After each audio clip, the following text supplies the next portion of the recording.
March 23, 1945. Camp Hearn, Texas. Air brake screamed.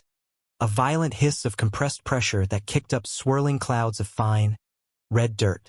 The dust hung in the arid Texas wind, tasting of baked clay and diesel exhaust.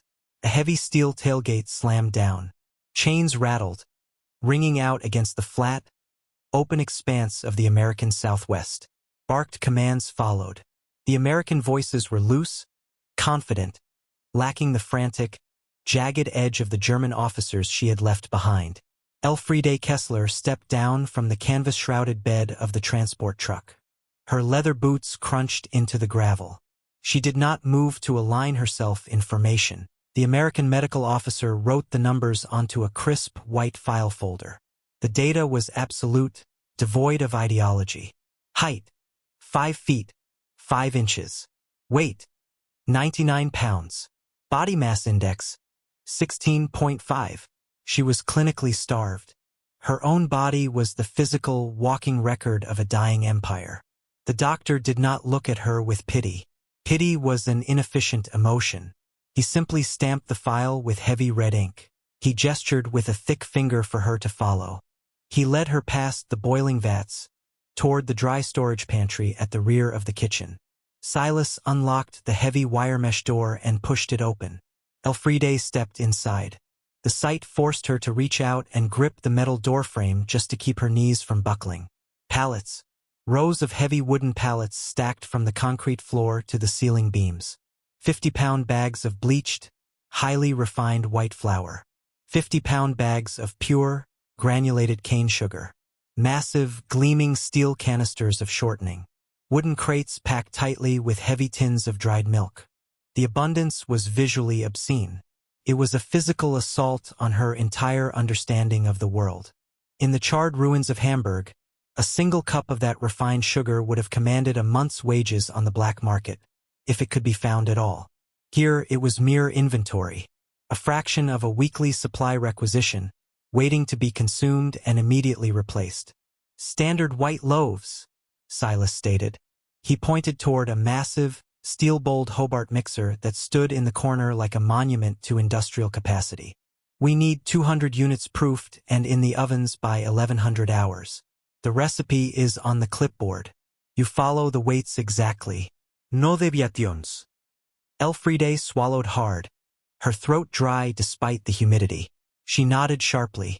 Yes, sir. She approached the prep station. The steel bowl of the mixer was cold against her hip. She walked back to the pallet, gripped the coarse fabric of a flour sack, and pulled. Her emaciated shoulders burned with sudden fire as she hauled the 50-pound weight to the table. She reviewed the mimeographed recipe sheet. The numbers felt completely alien. The ratios of fat and sugar were incredibly, impossibly high. This was not bread engineered for survival in a frozen trench. This was bread engineered for comfort. She initiated the process. But muscle memory is a stubborn, insidious ghost. For 3 long years, her hands had kept her alive by forcing life into dead, heavy ingredients. She knew exactly how to stretch a handful of coarse, moldy rye with damp sawdust and potato peels.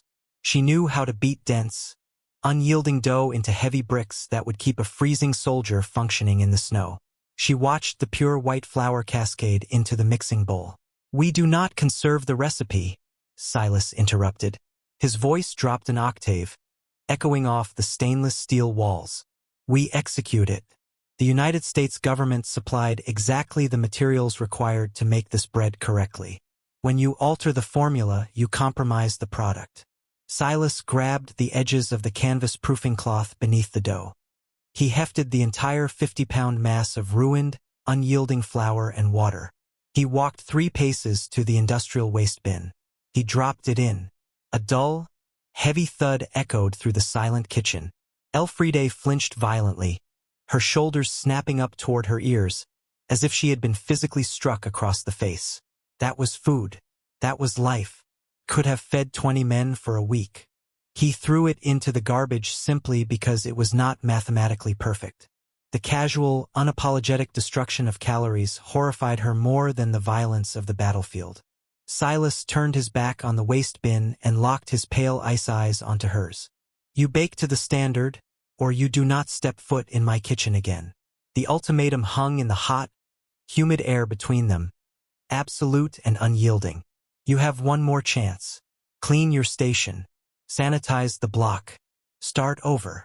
He turned and walked away, disappearing into the steam toward the massive convection ovens at the far end of the hall. Elfriede stood trembling over the empty wooden block. The threat paralyzed her. If she lost her position in this kitchen, she lost her identity. She would be stripped of her usefulness. She would become just another starved, anonymous prisoner sitting behind razor wire, waiting for a dead country to finally collapse and call her home to the ashes. She looked toward the open door of the dry pantry. She looked at the 50-pound bags of flour resting on the wooden pallets. She realized then what was truly being demanded of her. She had to unlearn everything the war had forced into her bones. She had to strip away the trauma of scarcity. She had to learn the cold, precise machinery of American abundance, and she had to do it before the morning shift ended. Elfriede wiped the wooden block clean. She reached for the heavy metal scoop, her cracked hands gripping the handle tight. She walked into the pantry, and she began to measure the sugar. The heavy steel door of the commercial rotary oven swung open.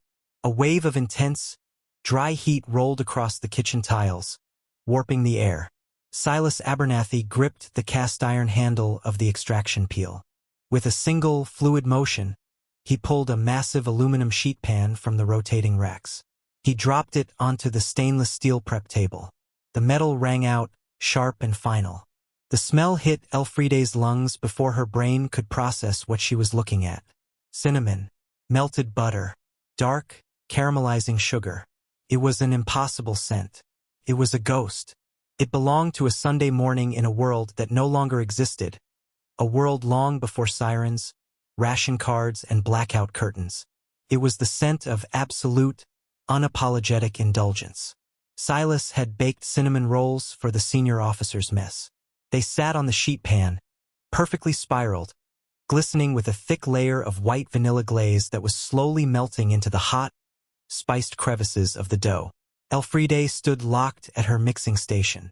Her hands, dusted in white flour, hung frozen at her sides. Her body reacted before her logic could stop it. Her salivary glands ached sharply. A physical cramp seized her empty stomach, twisting her core.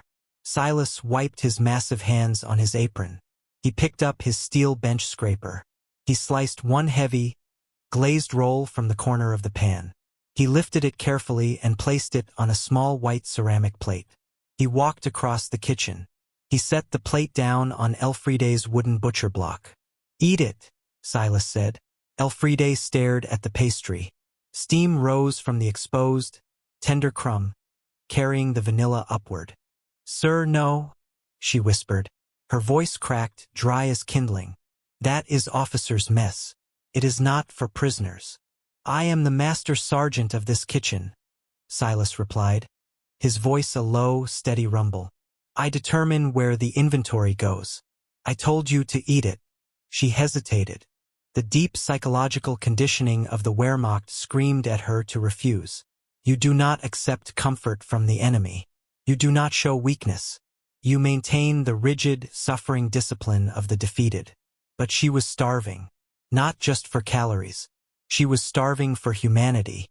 Her trembling hand reached out. Her calloused, gray fingers pulled a warm piece of the spiral away from the center. She lifted it to her mouth. The moment the sugar hit her tongue, her entire psychological architecture collapsed. It was 400 calories of pure, unadulterated shock. The rich, heavy milk fat of the butter. The sharp, exotic bite of the cinnamon. The overwhelming, velvet sweetness of the vanilla glaze. It coated her mouth, sending a massive, instantaneous spike of glucose straight to a brain that had been deprived of it for years. It was not survival rations. It was not meant to keep a soldier marching in the freezing mud. It was meant to be enjoyed. A single tear cut a clean track down her flour-dusted cheek. Then another. Her shoulders hitched. She tried to swallow the bite, but her throat clamped shut. She pressed the heel of her hand hard against her eyes, fighting a losing battle against a complete, structural emotional breakdown. She stood in the middle of a massive American military kitchen, a 27-year-old veteran of a brutal, grinding war, weeping uncontrollably over a piece of sweetened dough. She had believed the Americans were weak. She had believed they were cruel. But cruelty she could have resisted. Cruelty would have hardened her resolve. Cruelty was familiar. This was mercy. Mercy was devastating. Silas stood across the block, watching her. He did not look away out of politeness. He did not offer her a towel.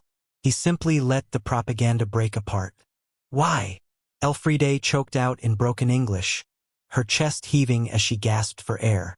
Why do you give this to me? Why do you teach me your ovens? I am your enemy.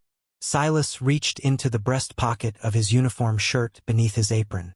His thick fingers pulled out a small, dog-eared photograph. He laid it flat on the wooden block next to the empty ceramic plate. It was a black and white portrait of a young man in an American infantry uniform. The boy had Silas's pale eyes, but a softer, untested jawline. 19 years old, Silas said. The absolute stillness in his voice carried more weight than a scream. Normandy, Omaha Beach, June of last year. Elfriede looked at the photograph. The air in the kitchen suddenly felt too thin to breathe. German artillery, Silas continued, his pale eyes lifting from the photo to meet hers. A mortar shell tore him apart before he ever cleared the sand. He was my only son. Elfriede took a stumbling step back. Her spine hit the hard edge of the steel sink. He knew. The man who managed her rations, the man who meticulously corrected her dough, the man who had just fed her the most beautiful thing she had tasted in 3 years, had lost his only child to the weapons of her country. He had every right to assign her to scrub the latrines. He had every right to starve her.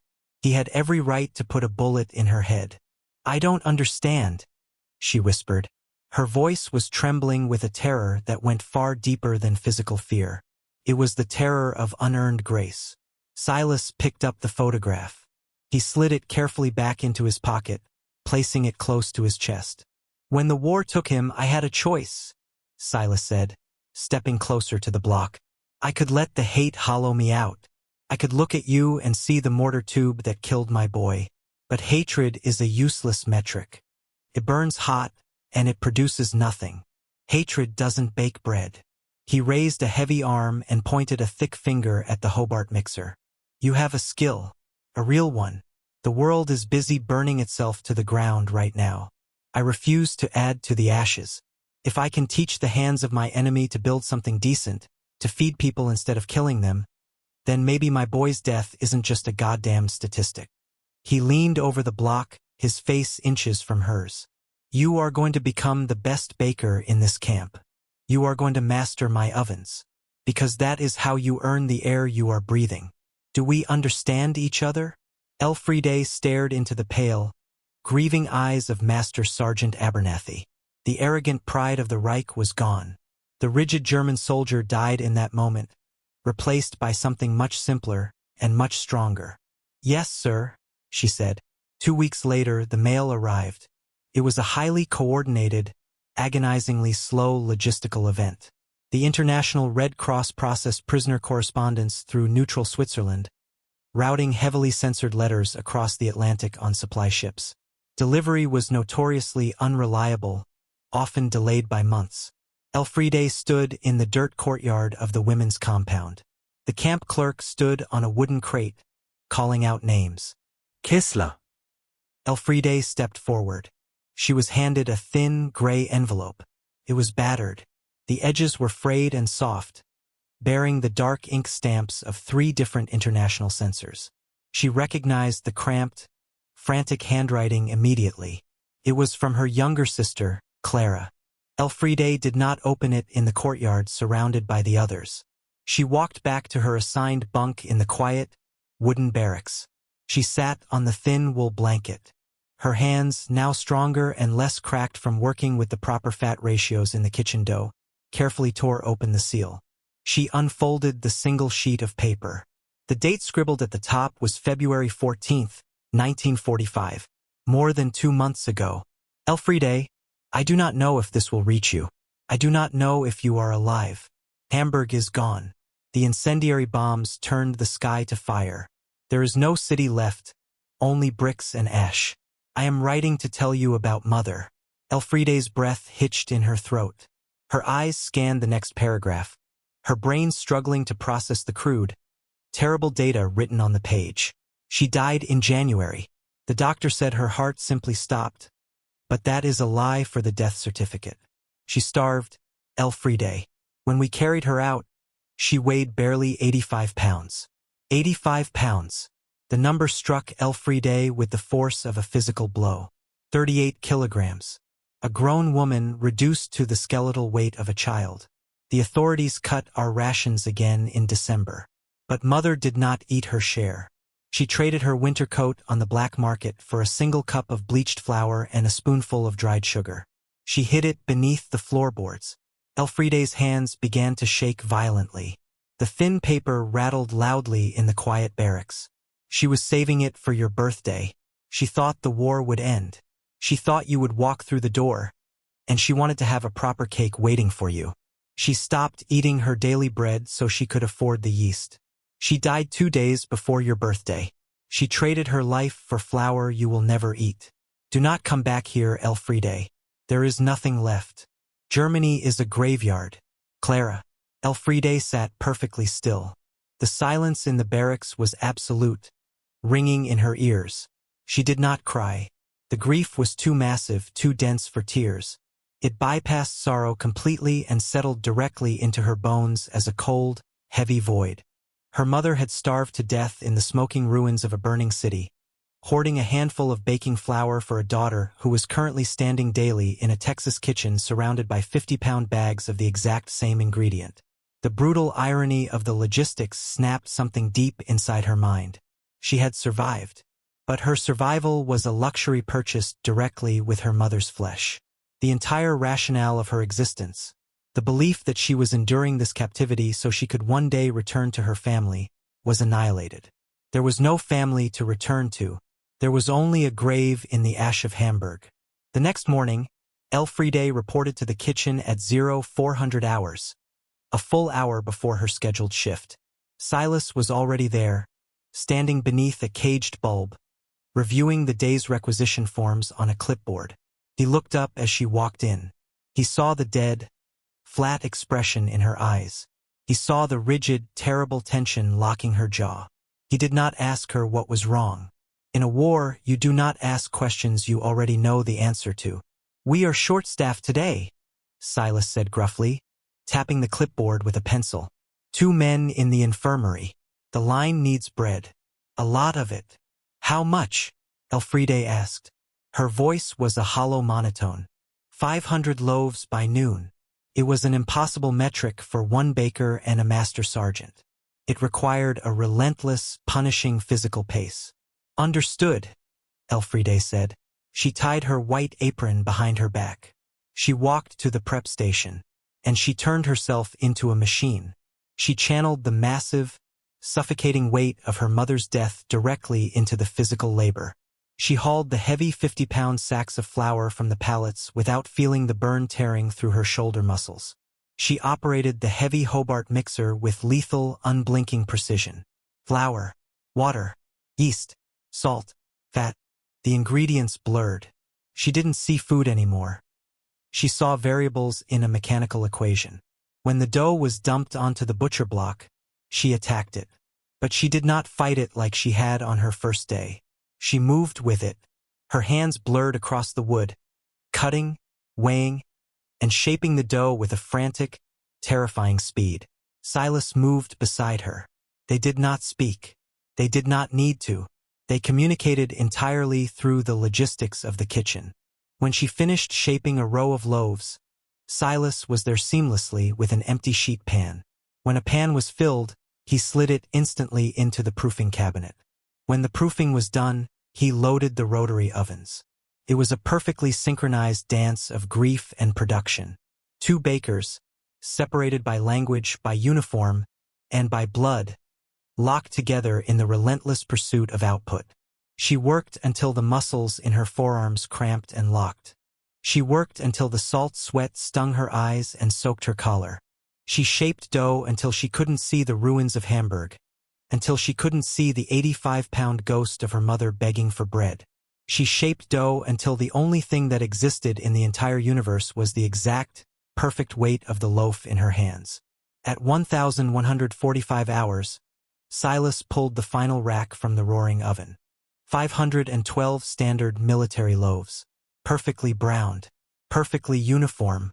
Elfriede leaned heavily against the stainless steel prep table. Her chest heaved, dragging in the hot air. Her hands were blistered red from the relentless friction of the dough scraper. Silas walked over to her station. He looked at the massive cooling racks stacked high with the smell of fresh bread. He looked at the exhausted, broken woman leaning against his table. He reached out and placed his heavy, calloused hand flat on her trembling shoulder. He squeezed once. A firm, grounding pressure. "Good work, Kessler," he said softly. It was the first time he had used her name. It was not an order. It was an acknowledgement. The animosity of warring nations faded into the steam, replaced by the profound, quiet respect between two professionals who understood the exact, terrible cost of the things they carried. They had both lost their blood to the war, but today they had fed 500 men. The rhythm of the kitchen became her sanctuary. Weeks blurred into a steady, reliable cadence of flour deliveries, temperature checks, and oven timers. Elfriede no longer felt like a prisoner. She felt like an essential component of the Camp Hearn supply chain. Then the world shifted on its axis. May 8, 1945. Elfriede was scoring the tops of a rye batch with a razor blade when the sudden crackle of the camp-wide public address system echoed through the kitchen. The speakers hissed with sharp static. The amplified voice of the camp commander cut through the noise. "Attention all personnel. Attention all personnel. This is the camp commander. We have just received official confirmation from the War Department. The German High Command has signed the instrument of unconditional surrender. The war in Europe is over." The silence that followed the announcement was absolute, a vacuum sucking the air from the room. Then the American kitchen staff erupted. Men shouted. Heavy metal trays were slammed joyously onto tables. Two young privates embraced near the sinks, weeping openly. The grinding, suffocating tension of years vanished in a single, explosive wave of relief. They were going home. They were going to live. Elfriede stood frozen at her block, the scoring blade hovering inches above the pale dough. Silas stood by the ovens. He did not cheer. He closed his eyes, his heavy shoulders dropping a fraction of an inch as he let out a long, slow breath. The war was over. His son was still in the ground. The victory did not change the math of his grief. He opened his eyes and looked across the room at Elfriede. She slowly lowered the blade to the table. She looked around the kitchen. She saw the celebration. She saw the bright, desperate joy of the victors. But for Elfriede, the surrender was not a victory. It was a ticking clock. It was a countdown. Unconditional surrender meant the Geneva Convention mandates would soon expire. The POW camps would be decommissioned. The massive logistics machine of Camp Hearn would be systematically dismantled, sold for scrap, and abandoned to the red Texas dust. The repatriation orders would be issued. The prisoners would be loaded back onto transport ships and sent across the Atlantic. Sent back to Germany. Elfriede looked down at her flour-covered hands. The panic began to rise, cold and sharp as a knife in her chest. Send her back to what? The government she had sworn to serve was eradicated. Her mother was dead. Her sister was starving in a wasteland. The bakeries of her homeland were reduced to brick dust and twisted iron. She had mastered the American ovens. She had learned the exact science of the American supply chain. She had built a new identity within the rigid, demanding confines of this kitchen. If they put her on a ship back to Hamburg, she would not be going home. She would be going to a graveyard. She looked up at Silas Abernathy. The master sergeant held her gaze across the chaotic, celebrating kitchen. The unspoken question hung heavy in the steam-filled air. The war was over. but her fight for survival had just begun. April 14, 1946. The final transport train idled on the steel tracks just beyond the wire perimeter of Camp Hearn. The heavy locomotive belched thick, black coal smoke into the pale Texas sky. The ground vibrated beneath Elfriede Kessler's boots. She did not board the train, while thousands of German prisoners shuffled up the wooden ramps, destined for the decimated ruins of Europe. Elfriede stood motionless near the administrative block. She held a single sheet of paper in her flour-stained hands. Department of War, Alien Registration Form 1040. Provisional Civilian Work Permit. On the bottom line, designating the mandatory American guarantor, Master Sergeant Silas Abernathy had signed his name in heavy, unforgiving blue ink. He had staked his military pension and his personal reputation on the professional competence of an enemy combatant. The transition from military prisoner to civilian asset was a jarring deceleration of logistics. Silas secured her a position at Osgood's Bakery, a private commercial operation located 12 miles outside the camp in the center of town.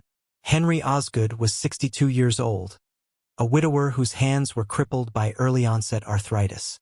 His bakery was a fraction of the size of the Camp Hearn complex. 2 brick-lined deck ovens, 1 50-quart planetary mixer, a wooden display counter. Elfriede applied the relentless, punishing efficiency of the military kitchen to Osgood's civilian shop. She arrived at 0300 hours. She calibrated the water temperature against the ambient humidity of the Texas spring to ensure a flawless yeast fermentation. She measured the inventory down to the final gram. She eliminated waste, streamlined the bench work, and increased daily output by 20% within her first week. But a town is not a military camp. Town has memory. By the first week of May, the rumor circulated through the aisles of the hardware store, the chairs of the barber shop, and the teller lines at the local bank. The new baker working the early shift at Osgood's was a German, a former Wehrmacht operative. The enemy was touching their daily bread. The retaliation was not violent. It was silent, disciplined, and economically lethal. The veterans of the European theater simply stopped walking through Osgood's door. They commanded their families to buy bread from the commercial grocer 2 towns over. The local diner, which had purchased 50 loaves a week from Osgood for over a decade, quietly canceled its standing contract. Elfriede watched the logistics of the bakery collapse. The Daily Ledger told the absolute truth. Before the boycott, Osgood's registered an average daily gross of $120. By the 3rd week of May, that number plummeted to $72. A clean, devastating 40% reduction in revenue. Inventory began to rot. 50-pound bags of premium white flour sat untouched in the dry storage room, slowly falling victim to dampness and weevils. Freshly baked loaves went stale on the display shelves, eventually dumped into the incinerator behind the shop. Elfriede stood in the back office on a Tuesday afternoon. Henry Osgood sat at his desk, staring at the open ledger. The columns were bleeding red ink. "I cannot sustain this, Elfriede," Henry said. His voice was exhausted, stripped of all pretense. He closed the heavy ledger. "My operating margin is gone. The property taxes are due in 2 weeks. If I do not generate revenue, the bank takes the building." He looked up at her, the arthritis in his hands visibly throbbing as he rested them on the desk. "I have 14 days. If the town does not break the boycott by then, I have to let you go. And if I let you go, the War Department revokes your provisional visa." Deportation. The word hung in the dusty air of the office. If she lost this job, she would be placed on a commercial freighter and shipped back to the ash heaps of Hamburg. She would return to a country where her mother had starved to death. She would return to nothing. Elfriede walked back into the silent kitchen. She looked at the idle deck ovens. She looked at the cold steel of the planetary mixer. Panic is a luxury for those who have never faced annihilation. Elfriede did not panic. She went to the numbers. She remembered Silas Abernathy standing in the steam of the Camp Hearn kitchen, pointing a massive finger at her ruined dough. "Hatred doesn't bake bread. We execute the recipe. We use the exact materials required." The town did not hate her bread. The town hated her uniform. The town hated her history. She could not change her history. Therefore, she had to manufacture a product so highly engineered, so completely devastating in its quality, that it bypassed their psychological conditioning and appealed directly to their fundamental demand for excellence. She had to build a product they could not afford to ignore. She spent the next 48 hours engineering the formula. She did not sleep. She calculated the ratios on the back of torn requisition slips. She needed the dense, honest structural integrity of the German rye she had baked in the Wehrmacht, fused perfectly with the high-fat, high-sugar indulgence of the American supply chain. She named it the Freedom Loaf. The mathematics of the dough were intensely precise. 75% hydration to ensure an open, deeply fermented crumb. 12% premium milk fat to tenderize the gluten matrix. But the critical variable, the weapon she designed to break the boycott, was the inclusion of the exact cinnamon-sugar ratio Silas had taught her to use in the officers' mess rolls. She braided the dough, folding the heavy ribbon of cinnamon and butter deep into the center of the loaf. She proofed it at exactly 80 degrees for 2 hours, allowing the yeast to develop a complex, slightly sour alcohol profile that cut perfectly through the rich sweetness of the fat. She baked it at a sustained 375 degrees for exactly 35 minutes. At 0600 hours on a Thursday morning, she pulled the first batch from the deck ovens. The thermal reaction of the cinnamon and caramelized sugar hit the air. The exhaust fans above the ovens caught the heavy, spiced vapor and pushed it forcefully out into the cool morning air of Main Street. It was a tactical sensory deployment. The scent drifted down the pavement, curling into the open windows of the bank, settling over the gas pumps at the service station. It was the smell of absolute, undeniable professional competence. At 0715 hours, the bell above the front door rang. Elfriede stood behind the wooden counter. Her apron was perfectly white. Her hands rested flat against the glass display case. Arthur Pendleton walked in. He was 65 years old. He owned the hardware store at the end of the block. He was the undisputed architect of the boycott. He had lost his oldest son in the Ardennes, and his youngest son over the skies of Berlin. He carried his grief like a loaded rifle, and his face was set in rigid, furious lines. He did not look at Elfriede. He looked only at the display case. The Freedom loaves sat on the wire racks, their braided crusts a deep, mahogany brown, the cracks in the crust revealing the dark, heavy veins of cinnamon and caramelized butter. "I need bread," Pendleton said to the glass. His voice was gravel and hostility. "Give me the white loaf." Elfriede did not move toward the standard white sandwich bread. She reached down and pulled a fresh, warm Freedom loaf from the center rack. She placed it on the heavy wooden cutting board on top of the counter. She picked up a serrated bread knife. "I asked for the white," Pendleton snapped, his eyes finally lifting to meet hers. Elfriede held his gaze. She brought the knife down across the center of the braided loaf. The crust shattered with a sharp, audible crack, a testament to perfect steam injection during the bake. She sliced a thick, heavy piece from the center. Steam plumed from the exposed crumb, carrying the dense, heavy scent of cinnamon and butter directly across the counter. She placed the slice on a square of wax paper and pushed it across the wood toward him. "The white loaf is 15 cents, Elfriede said, her English precise, clipped and completely steady. "This is 25. You will taste it before you buy the white." Pendleton stared at the slice. The muscles in his jaw flexed. He wanted to refuse. The pride of a grieving father demanded that he turn around and walk out the door. But the physical reality of the product on the counter was overpowering. The crumb structure was flawless. The aroma was a ghost from a kitchen he hadn't stood in for 30 years. He reached out. His calloused hand, stained with machine oil and pipe tobacco, picked up the bread. He took a bite. The silence in the bakery stretched out, heavy and absolute. The complex fermentation hit the back of his palate first, the honest, sour pull of the yeast. Then the crumb dissolved, melting away to reveal the heavy, 400-calorie payload of Silas Abernathy's precise butter and cinnamon ratio. It was a masterpiece of thermodynamics and baking chemistry. Pendleton stopped chewing. He stood frozen in the center of the shop. He looked down at the bread in his hand. The rigid, furious lines of his face suddenly slackened. His breath hitched, a sharp, ragged pull of air that sounded dangerously close to a sob. It tasted exactly like the spiced rolls his late wife used to bake on Christmas mornings before the world caught fire.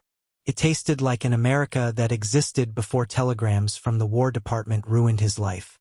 He realized, with brutal clarity, that the hands that had crafted this perfection belonged to the same machine that had killed his sons.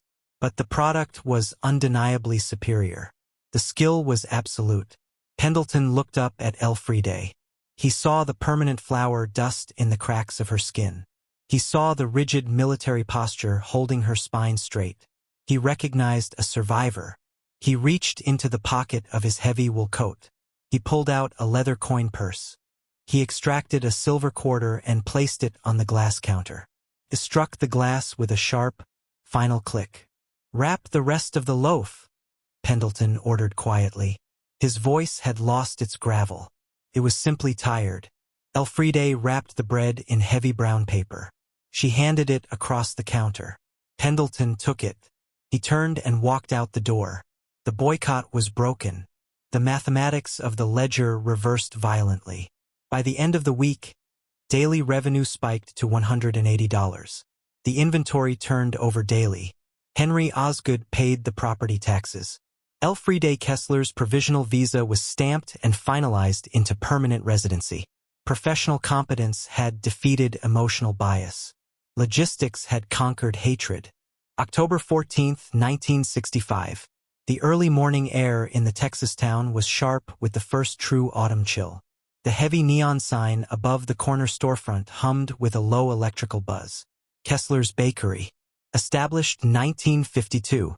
Elfriede Kessler, now 47 years old, stood in the center of her own commercial kitchen.